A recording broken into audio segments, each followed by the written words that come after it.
शहर के शांत मोहल्ले में रहने वाले शर्मा जी का परिवार मध्यम वर्गीय था, लेकिन उनका सपना अपनी बेटियों के लिए बड़ा था।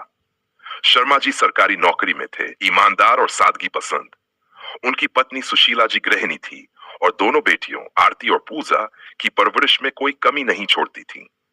आरती, उनकी बड़ी बेटी, पढ़ाई में हमेशा अव्वल रही थी।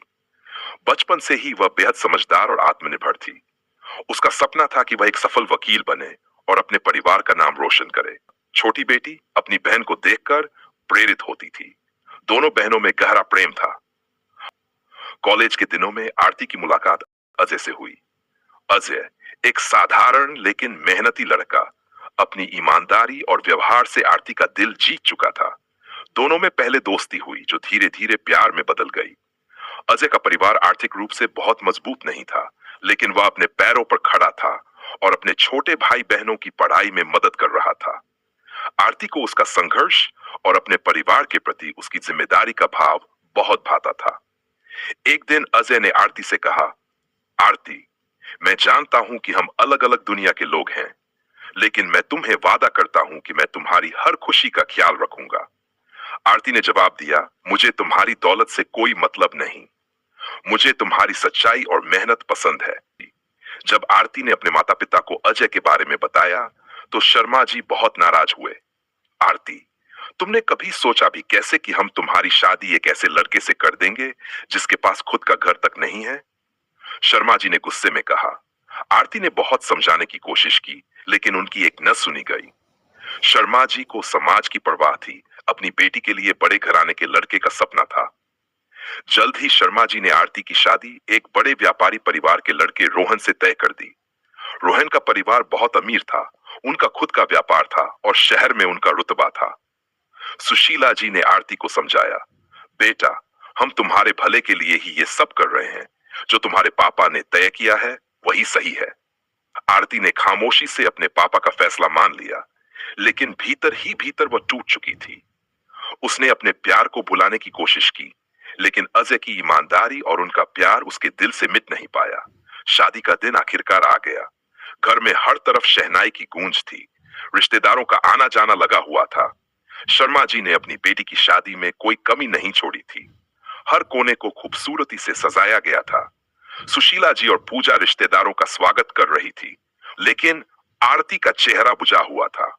उसकी आंखें बार बार अजय के साथ बिताए पलों को याद कर रही थीं। दोपहर के समय बारात आ पहुंची। बैंड बाजे की धुन पर नाचते हुए दूल्हे और उसके परिवार वाले घर के सामने पहुंचे। सब कुछ एक सपने जैसा लग रहा था, लेकिन इस सपने के पीछे एक कड़वी सच्चाई छिपी थी जो कुछ ही देर में सबके सामने आने वाली थी। शादी की रस्में शुरू होने से पहले रोहन के पिता ने शर्मा जी को एक कोने में बुलाया। वहां उनका स्वर बदल गया। शर्मा जी, हम आपकी बेटी से अपने बेटे की शादी तो कर रहे हैं, लेकिन समाज में हमारा रुतबा है। हमें उम्मीद थी कि आप हमारी इज्जत के मुताबिक दहेज देंगे। शर्मा जी ने आश्चर्य से पूछा, लेकिन हम तो पहले ही सब तय कर चुके थे। आपने दहेज की कोई बात नहीं की थी। रोहन के पिता ने कठोर लहजे में कहा, शादी की बात और होती है, लेकिन हमारी मांग पूरी करना आपकी जिम्मेदारी है। हमें 80 लाख रुपए और 1.5 तोला सोने के गहने चाहिए। अगर ये सब पूरा नहीं हुआ तो शादी नहीं होगी। शर्मा जी के पैरों तले जमीन खिसक गई। उनके माथे पर पसीना आ गया और उनकी आवाज कांपने लगी। इतना सब कैसे संभव होगा? मैंने अपनी पूरी जमा पूंजी इस शादी में लगा दी है। रोहन के पिता ने उपेक्षा से कहा, अगर आप ये नहीं दे सकते तो हमें मजबूरी में बारात वापस ले जानी पड़ेगी। यह सब पूजा ने दूर से सुन लिया। वह स्तब्ध रह गई। उसकी आंखों में आंसू भर आए। वह अपने पिता की बेबसी और अपमान को सहन नहीं कर पा रही थी। वह भागती हुई अपने पिता के पास गई और उनके कांपते हाथों को थाम लिया। पापा, ये लोग हमारी इज्जत के लायक नहीं हैं। ये लोग दीदी को कभी खुश नहीं रख सकते। क्यों आप अपनी बेटी को ऐसे लालची लोगों के हवाले कर रहे हैं? पूजा की आवाज दर्द से भरी हुई थी। शर्मा जी की आंखों से आंसू बहने लगे। उनकी आत्मा जैसे फट गई थी। वह जानते थे कि पूजा सच कह रही है। उन्होंने अपने जीवन में पहली बार खुद को इतना बेबस और कमजोर महसूस किया। लेकिन पूजा, मैं क्या कर सकता हूं? पूरी बारात बाहर खड़ी है। समाज क्या कहेगा? लोग हमें कैसे देखेंगे? शर्मा जी ने टूटे हुए स्वर में कहा। पूजा ने दृढ़ता से कहा, पापा, क्या समाज हमारे साथ तब खड़ा होगा जब दीदी इन लोगों के लालच और अत्याचारों का शिकार बनेगी? क्या आपकी बेटी की खुशी और सम्मान से बड़ा समाज है? पूजा की बातें शर्मा जी के दिल में गूंजने लगीं।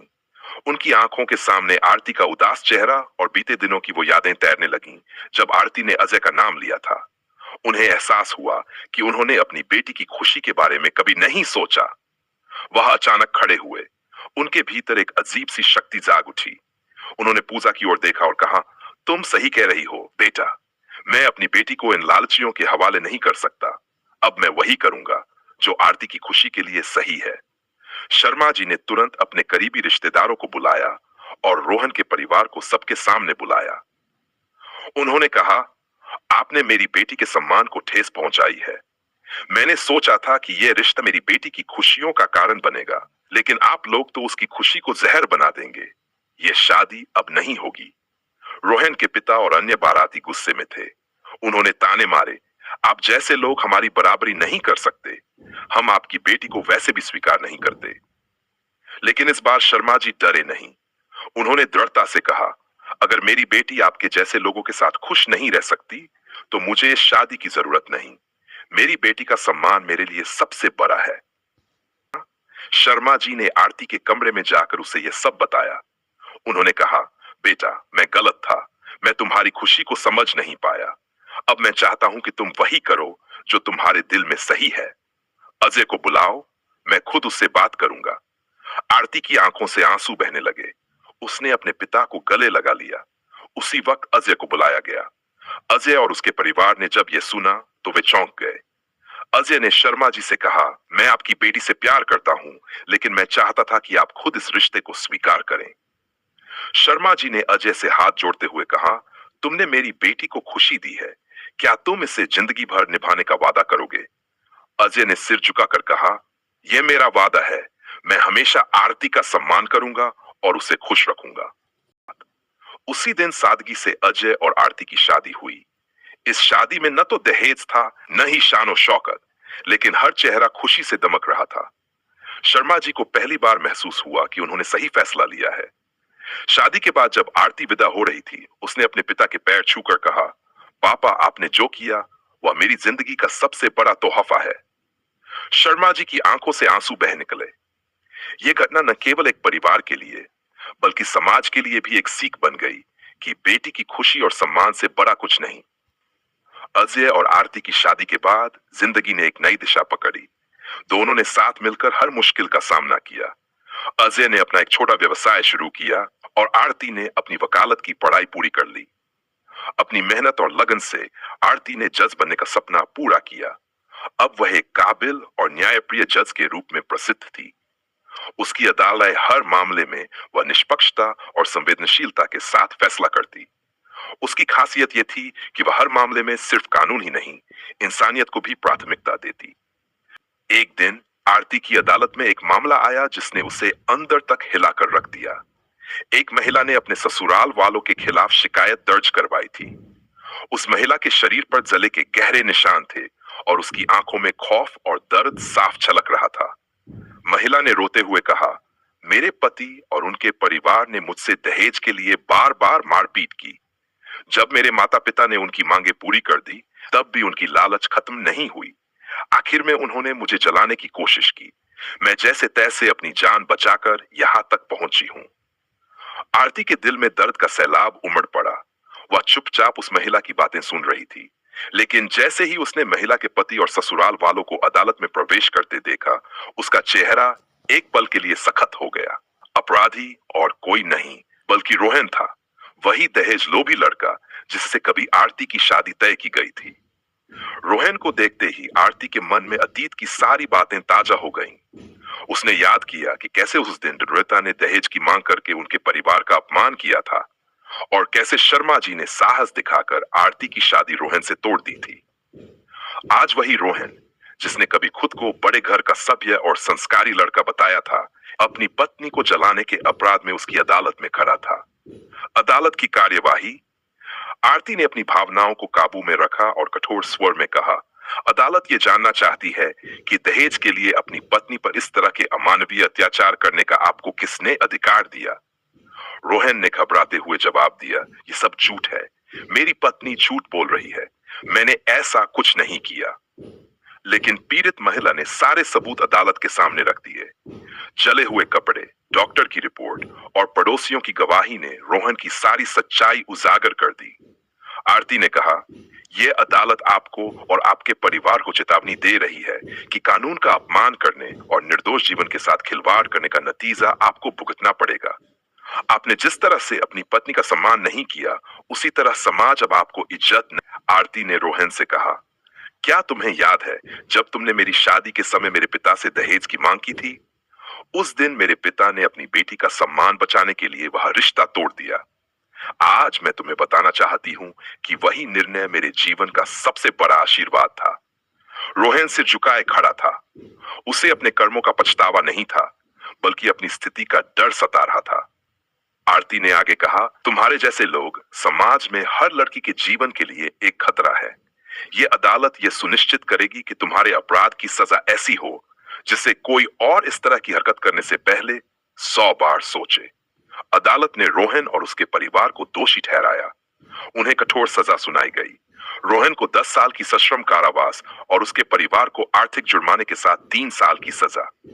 जब फैसले की घोषणा हुई तो पीड़िता ने आरती की ओर देखा और कहा, आप जैसी जज हर पीड़ित महिला की उम्मीद है। आपने मुझे न्याय दिया और मेरी जिंदगी बचा ली। आरती ने मुस्कुराते हुए कहा, यह मेरा कर्तव्य है, लेकिन अब तुम्हारा कर्तव्य है कि तुम अपनी जिंदगी को नए सिरे से शुरू करो और अपनी ताकत को पहचानो। जब यह मामला खत्म हुआ तो अदालत के बाहर शर्मा जी खड़े थे। उन्होंने अपनी बेटी को देखा, जो अब एक सशक्त और न्यायप्रिय जज थी। उनकी आंखों में गर्व के आंसू थे। उन्होंने आरती से कहा, बेटा, मैंने उस दिन जो फैसला लिया था वह मेरी जिंदगी का सबसे सही फैसला था। तुमने आज साबित कर दिया कि बेटी किसी भी बेटे से कम नहीं होती। आरती ने अपने पिता का हाथ पकड़कर कहा, पापा, आपकी हिम्मत और प्यार ने ही मुझे सिखाया कि खुद के लिए खड़े होना कितना जरूरी है। अगर उस दिन आपने मेरी बात न मानी होती तो शायद आज मैं यहां न होती। आरती की यह कहानी केवल एक महिला की नहीं, बल्कि हर उस इंसान की प्रेरणा है जो अपने अधिकारों के लिए लड़ने से डरता है। यह कहानी बताती है कि दहेज जैसी कुप्रथाओं का अंत तभी होगा जब हम अपने आत्मसम्मान और अधिकारों के लिए खड़े होंगे।